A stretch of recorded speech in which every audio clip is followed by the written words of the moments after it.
So a wonderful warm welcome to Chelle Verite, to the British Business Podcast here in Solihull at the Village Hotel Club. Hi.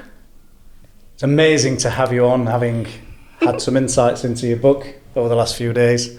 You're an amazing person. I don't know how else to describe you, and I just can't wait. I've been waiting all day to interview you, to get those golden nuggets out there to our audience.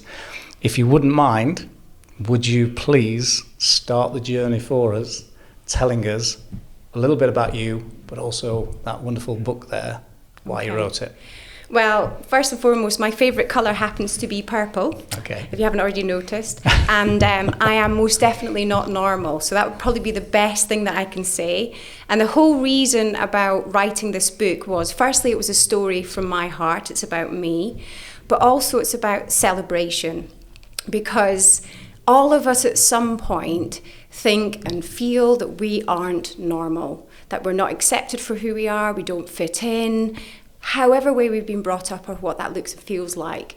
And for me, certainly when I grew up in the Shetland Isles. If you've ever been there, it's like 263 miles away from Aberdeen. It's closer to Norway than it is the UK.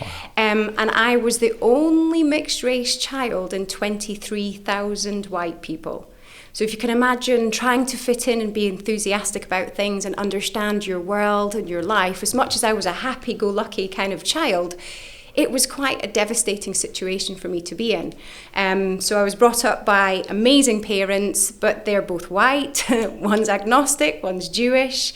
And again, it was about, how do I find my own way?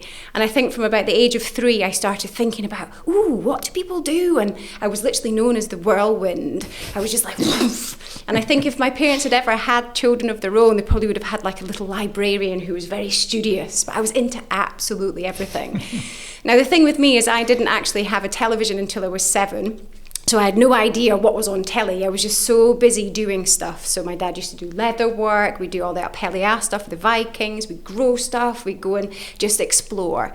And that's what my head and my brain was like. It just wanted to explore and take on board things. And a lot of my life has been about not fitting in. You know, as much as this child is very kind of grown up and happy, go lucky. When I was 6, I was asked the question, I asked my parents, why am I different? And that was when everything kind of shattered for me, because I didn't understand who I was and I didn't understand my identity. What age was that? I was 6. Yeah, so I was 6. So, and I was more upset about missing school for the day, because I'd never missed school. I was like, wow, I love school. But the reason why I tell you this story is because we've all gone through hardship, whether that's I've been divorced as well. I've later found out I've got borderline personality disorder, so my wiring is different, and I've always been different. But one of the things I wanted to celebrate was I am not normal, and I'm so proud of that. It's why I studied psychology. It's why I'm so curious. It's why I spend my time working with amazing organisations and leaders who go off and do great things, and parents who look after their children, and, during the whole pandemic, supporting people. And we must never take away from the fact that hardship is really difficult. Life is hard. And so the mantra that I have has always been, because you matter. Being real and showing up and being seen, but having that authenticity where you're authentically you when you are in strength, so when you're in flow, but also you're authentically you when you are in challenge and in struggle. So what do you do with those sorts of things? And I'm completely bonkers, so I'm just off the rails. And I thought, well, do you know what? I'm Scottish. Although people keep on asking me, are you really from Scotland? I was like, yeah, I know. This whole kind of, I know I'm of colour, but I am actually still Scottish, and very proud of that. But the most important thing here is, if you look at things in a playful manner, if you actually use the psychology, so what I'm really good at doing is simplifying the psychology behind things, because that's what I do. I'm a psychologist, I work with organisations. My little boy always says to me, Mummy, what is it that you do? And I was like, well, darling, I make people happy at work. And he goes, oh, how do you do that? And I said, you give them sweets. And I'm like, and he said to me, Mum, there's Moams in the cupboard. Can I take sweets to school? And he was just really excited about life. And for me, when you walk into an organisation, or when you're working with families or you're working with people, it's about, how do you make people feel good? how do you get over, the debilitating mindsets that people have or the worries that they have? But the disappointment that I had was when books, and I love Waterstones and I love bookstores, and when you walk into a bookstore, you have this kind of wish that the books are going to tell you everything it needs to know. Like, you read it and you go, oh, that person can do it, so I can too. Yet all the books I've read, forgive me, some of them are amazing, but all the books I've read kind of leave me a little bit disappointed because they only give you one thing, saying no or dealing with change and I thought, well, why would you do that? Why can't you just shove everything in a book? Much to my publisher's dismay, because I actually did write 132,000 words for the book and it got cut down to 80. So book 2's coming out really soon. But in the way that you operate is, if you can't get out of bed and hold your head high and look at that reflection and love who you are, and for some of us that's a real big struggle, when you read the book you'll understand why, then what is it that you're going to feel good? You're always going to look for acceptance from other people. We talk about the crown of acceptance and waiting for other people to put that on your head. You should feel empowered. You should have those moments where you can actually do that for you. And a lot of books can talk about it, so they'll tell you stories, they'll show you theories, methodologies, but they won't actually give the tools. When did it actually enter your head to start or to set was it a goal that you said, I need to write a book? Yeah, absolutely. I've got several goals. One of them is to own an Aston Martin, so if you can help me with that'd be fantastic. But yeah, definitely writing a book. Building my own house was another one. Having lots of money in the bank, of course, was another. But I did want to do training games and things and become a published author, so I wrote that down 8 years ago. 8 years ago. 8 years ago, yes. And it's taken me 3 years to write this book. Yeah. So 8 years ago you set the goal. Yeah. 3 years ago you set about writing the book. Yeah, it just happened. It was like the first one I was like, right, what am I going to write?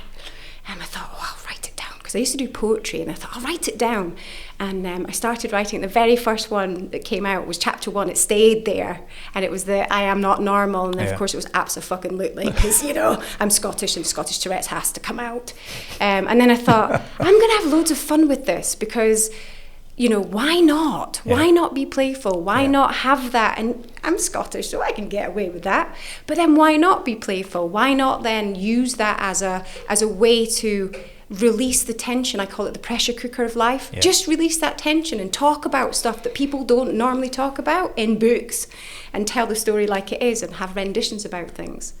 Did that come from then that thought process of every time I've been in and picked up books and read them, that I was left feeling like I'm missing something or it didn't fulfill everything that I wanted? Is that where it came from? Or had you got a bigger need? No, I think my need was very much about, I felt really invisible growing up. So this is a really deep story in here. So there's loss. So the whirlwind the whirlwind felt completely invisible. Wow. Yeah. And what I really wanted... That's scary, isn't it? Yeah, it's terrifying. If somebody like a whirlwind can feel invisible, what is it like for people who are a mere blowing of wind? Yeah, I know. And I am a force, a storm. You certainly are a force. Thank you. And in a good way. Yeah, but how you package that, when I was younger, I wasn't. So when I was younger, it was really negative. I was told, you're always either really happy or you're really, really upset or you're full on or you're not. Can you not just be normal? Can you not just settle? And I thought, well, why? Why is this not being celebrated? And I always walked around feeling really empty because of that. Invisible, actually. So never feeling like I fit anywhere. And so when you create your own niche, I wanted to empower people so that they never, ever feel that pain of loss, that they never, ever doubt who they are.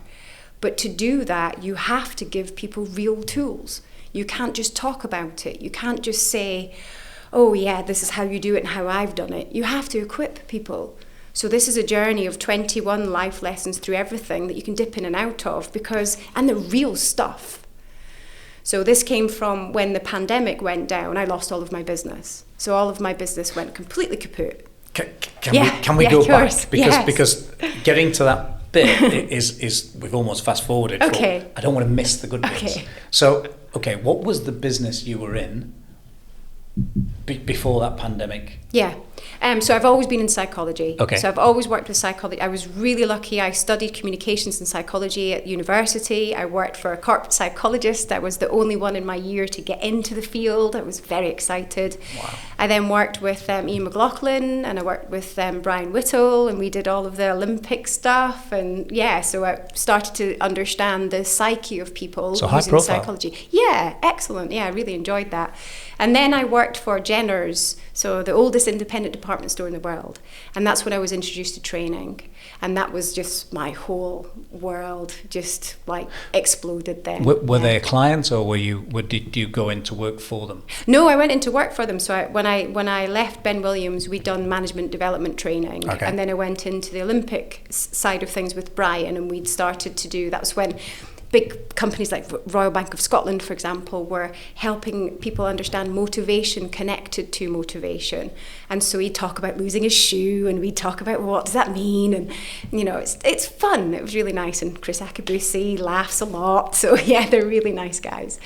And then from there, I thought I'd go into training and development, and that's where I was in charge of Jenner's. So the department store itself, the distribution centre, we had 5 different sites, so it was about 2,000 people. It's in Edinburgh. Okay, yeah. and stores around Scotland? Yeah. I mean, Edinburgh Airport, etc., Loch Lomond, okay. Yeah, everywhere. But okay. It's like the Harrods of the North.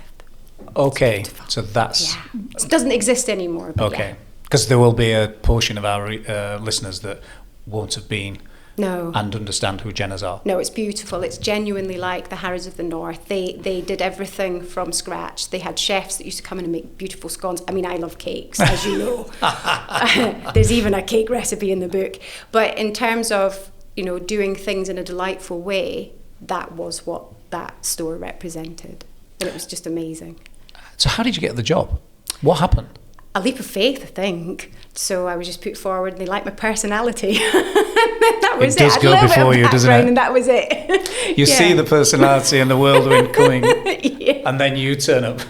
And then I think Marjorie, who was my boss at the time, she was like, "Bring it on! This is great!" And she handpicked. She had a team of 3 HR people, and I was one of them. And we were all different characters, so it was wonderful. And so, how did that develop? What happened while you were there? And so how long were you there? I was there for about 3.5 years, and we then got taken over by House of Fraser. So we were part of the whole Tupi transfer for that. Sure. But one of the things I was really proud of was that training had been originally really boring. So it wasn't boring by the time I finished with it, because literally shaking it up and waking up and shaking up and positively disrupting people's worlds is what I do, and I'm really proud about that. And what I wanted to offer was that sense of pride and understanding as to, this isn't about bums on seats, this is about you, this is about what you can offer, what you can gift the world. And that's why I love what I do, So You have a saying, and I'm going to let you explain what that saying is. So you did that saying to Jenner's, and my guess is you've just done it to us. Yeah. So I bombshelled them into positive action. That's the whole point. Fantastic. Yeah. So Jenner's. Yep. Came to an end. Yep. You decided it could come to an end, or you decided you wanted to go out on your own? What happened there? Gosh. Well, that was an interesting time. We got taken over by House of Fraser. I got given car keys to say, "Do you drive?" And I went, "What do you mean?" And they said, "You've now got the Northern region." And I don't know about you, but the Northern region was from Edinburgh down to Leamington Spa, across to Hull to Shrewsbury. And I had 24 stores to look after. So that's just not possible. I literally burnt myself out. And then I thought, you know what, I'll take a leap of faith and I'll go out on my own. And then that was there was no looking back then. Okay. And for our listeners, yes. These transitions are so important. Yeah. About that mindset, where you were, why that happened, those are sometimes the big decisions, and that's what they were fascinated about. So the next bit then, that journey, what did you decide? How did that come about? I genuinely, it was when coaching, so this is around about 2006. Okay. And it's when coaching was just coming over from America. And I wanted to know about myself. Business coaching. I wanted more for me. So I'd been surrounded by like Olympic athletes. I'd seen high achievers. Really, really great. And I thought, where am I going? And so I got a counsellor. And I remember him distinctly, and he was like this lion man. Just remember just his hair. I mean, I know I've got hair, but he had hair. And I turned up, and I'd had about 3 or 4 sessions with him. And I said to him, where are my goals? Like, what do I do? How do I go forward? And he says, oh, no. He says, we don't do that here. And I said, what? I said, surely. He said, no, you just tell me about your life. And I was going, but I know my life. I came to you for help, for goals. And that's when I started to seek out coaching. And that's when business coaching really started to come over from America to the UK. So I trained to be a coach with the ICF. So that was really important to me. So you invested your money and time into becoming six months of training. Okay. And then I thought, I can't become a coach until I push my own boundaries. Because if you're asking people to do something, you cannot be authentic without that. So I thought, right, what's the worst thing that I can do? That's wonderful. The hardest thing, and I thought, well, I can't run. I was quite plump. I thought, whoa, right, so I'll run a marathon. I was like, yeah, okay. So I had a friend, Zoe. She was in Connecticut near New York. So I thought, New York Marathon, brilliant, great. It's one of the hardest ones to get into. So I thought, well, if I don't get in, I'll just go shopping. Great, fabulous. So I go to Macy's. I planned like everything I was going to do. It was great. I said to Zoe, is it all right if I come and stay? And she was like, yeah, it's great. So anyway, I applied, and it's a ballot. Okay. And I wanted to do it for the NSPCC. So I wanted to do it for children. Really important to me. And phoned them up, and they said, oh, no, it's not open yet. You can't come. You can't do the ballot yet. And I said, oh, okay then. He said, but it opens in a week. And I was like, damn it. I was like, I've almost missed it, but not quite. Anyway, I said, okay. And I was like hedging my bets because I thought, oh God, I'm running a marathon, 26 miles, a bloody long way. So I was like, right. And I phoned up. I remember I was working for Intelligent Finance at that time. And I said to the whole team, the learning development team, I said, I'm gonna phone up. You know, not thinking for a minute.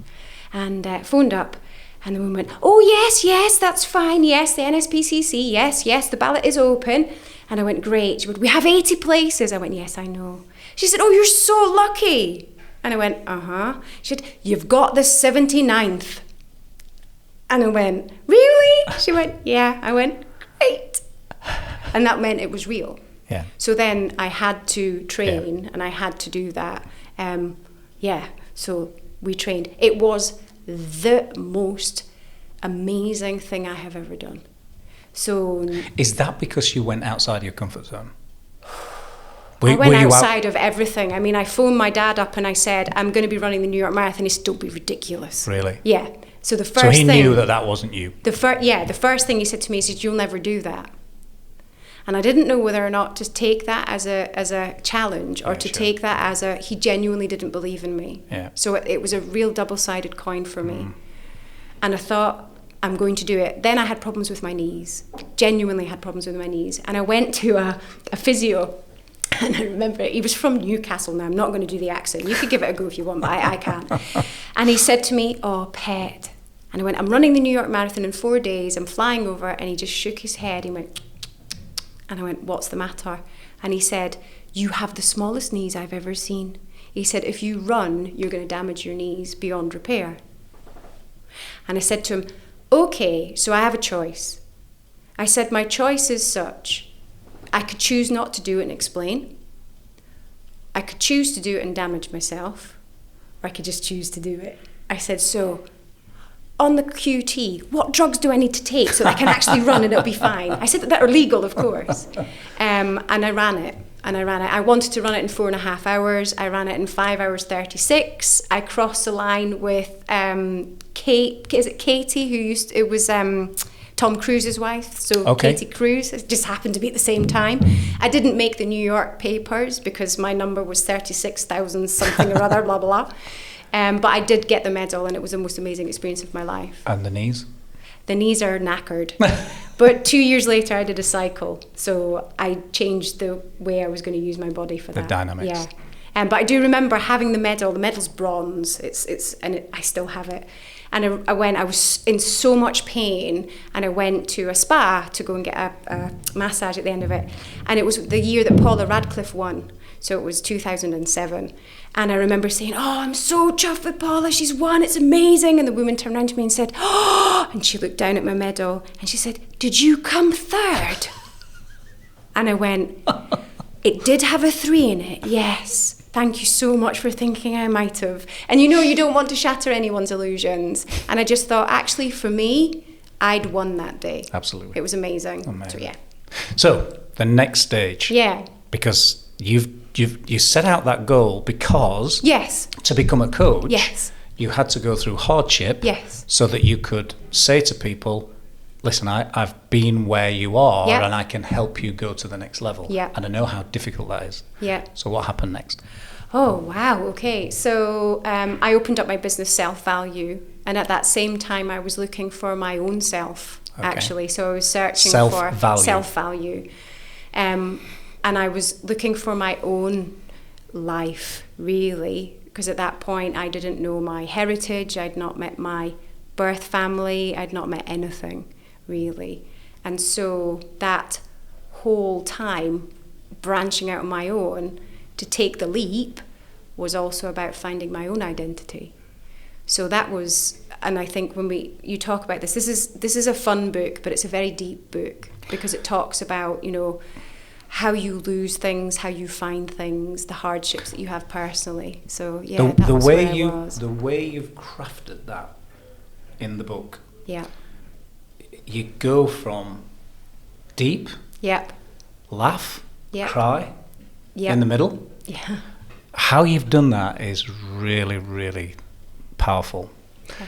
And I found myself, and you say it in the beginning, so yep, people, when they read it, yep, will get that sense of you do go on that emotional roller coaster, yep, and you actually, and this is just from my humble opinion, you sort of live your journey, which my guess is that's what you were trying to get across in the book. Yeah. I think for me, I wanted the story out there because I wanted people to feel part of something too. Okay. So I actually wanted them to be proud enough to tell their story too, but be equipped enough to empower themselves to show up in any way that they wanted. Sure. So there's several levels that you get here. So you'll get the story, and you'll get the laugh, and you'll get the jokes, and you'll get all of that. And you'll take my story, and then if you're ready, but only when you're ready to open your own Pandora's box, will that then become something that you start to reflect on. And, people have started to read this already and they said, oh, I can't put it down, I can't put it down. And my biggest piece of advice is slow down. Mm. Slow down with the journey, because it's going to take you at least 6 months to process all of this and put it into play. It's funny you say that. I wonder what the person writing the book would have said to the person about slowing down, because there's not a slow down in you, is there? Well, you'd be quite surprised. Now I'm getting a little bit older, So the whirlwinds... Yeah, the whirlwind, I think it's about not being so anxious about things anymore. So, okay, so the book... Yes. ...is the outcome because of the change that you put in your life. Yes. Yeah, absolutely. Brilliant. Absolutely. So for me, I'm much calmer. Okay. Had you spoken to me, 3 years ago before I started writing the book? That short time ago? Yeah, I couldn't have sat still. Really? I wouldn't have been able to do this conversation with you without jumping all over the place. And for me, I want to be able to suspend people in that safe place. Okay. And that's why I work. I mean, I work with amazing people. They all know who they are. Companies, like really, really great companies. But they're suspended in a place of safety. But yet, they just bounce through their own boundaries. And that's what I want to gift people. So my story, albeit sad, is one of triumph, not to show off, but to gift people that surety of that quiet confidence that they can be anything they want to be. That's why I wrote the book. So self-value, yeah, this business, Well, it's now authentically present. Okay. So it kind of grew. It grew arms and legs. Yes, absolutely. So it was about authenticity. And also I changed my name 5 years ago too. So I went from I got divorced, and I thought, well, if I'm going to be an author, I want my own name. And I sat with a glass of wine and I was like chilling out. It was 2016, November, I think. And I thought, I think I'll do this. What will I change it to? And one of the main values that I have is truth. Okay. So I just Googled truth and up popped Verite. So that was great. The only problem is it has like a little grave or a grav or whatever on the E, and I didn't do my homework. So that I spelt it wrong. But, because everybody asks now, is it Verite? And I go, no, it's Verite. And they go, it's missing it. But that's you, isn't it? But that's you. I know. You don't come forward. No. It's great for sales calls because I know if they actually know me or not. Okay. So yeah, it's great. Okay. So present day, yes. right now. Yep. The book launch. You were telling me earlier this is probably the only one. This is the only copy in the whole world. I think my publisher has another, and that's it. And it's not even the complete one. There's a few errors and mistakes in this one, so we have to go through it this weekend to actually get it sorted for the launch. So you've got to go through that book. Yeah, again. 80,000 It words. makes me cry every time. So I go through it and I live and breathe it. But I must say, when I picked it up and literally just went through it, I thought, oh, this is a good book. This is all right, actually. and I thought, that's really nice because I'm so proud, but actually it's so delightful and it's such a big book. People are saying, God, it's massive. And I go, yeah, no, it's great, isn't it? But it's just so nice because I knew this would happen. And I've got 3 more and possibly 2 other after that because I know the colour scheme. So I want it to be like Mr. Men. Like when you're little? Brilliant. Yeah, the next one's green, the next one's going to be orange, then it's going to be teal, then it's going to be pink. There will be so many budding authors out there listening to this, and they're going to be intrigued about money, about finance. You don't make any money from a book. Oh, nothing at all. You do that because you love writing, or you do that because you have a story, you do that. I want this to go worldwide to help everybody. And I know for a fact I will never be rich because of this, but I am already rich. Because the amount of people that I have who will contact me and say, I've used one of these tools, this is the difference it's made in my life, thank you so much. And it's not for the thanks. I even there was a little boy that I was working with, and his mum says, I can't get him to do anything. And we got him to do like a, what's that? Top Gear, like the car racy things. And we got him to he's doing his laps and he's doing everything. He's really excited about life. And her life has changed monumentally because of that. Now, that's not in the book, but that's just something that we'll do to help and support. So a byproduct. Everything that this can now, and I run seminars. They're expensive seminars. The book's 15 quid. So you can get everything. I've given away everything because I'll create more. So, So how do our listeners get the book when the book is finalised? It's out already, so you can get it on Amazon if you want it on Kindle. It's in all the major retailers, Waterstones, W.H. Smith. They've got a good deal on at the moment, so that's nice. They've got money off, because I don't get any of the money, so they can have it. And if you Google my name or Google Because You Matter and Chelle Verite, it will come up. And it was 11th on Amazon ratings on Sunday. I was like, wow. And Delia Smith has just done a very similar book, but hers is scientific. Probably doesn't have any swear words in it, to be fair. And she was second at the time. So I thought, wow, I actually have something in common with her. I thought that was really cool. Wow. I think we're very close to 35 minutes. And so what I'd like to do is just, if I can, get you to say your name and the name of the book. Okay, so it's Chelle Verite, and it's because you matter. And you do, that's the whole point. So if you want to show up, be real, and be seen, then this is the book of 2022, Personal Transformation, Eat Your Heart Out. The British Business Podcast listeners, I know, will be dying to go out there and get their hands on the first copies of the book. I'll even sign it for you, That would be nice, wouldn't it? That's amazing. And what I'd like to say is a huge thank you for coming in. Oh, it's a pleasure. It was amazing to be able to get the book before, to read most of it. I'm already addicted. And it's been fantastic to meet you. Oh, thank you. And British Business Podcast listeners, until next time,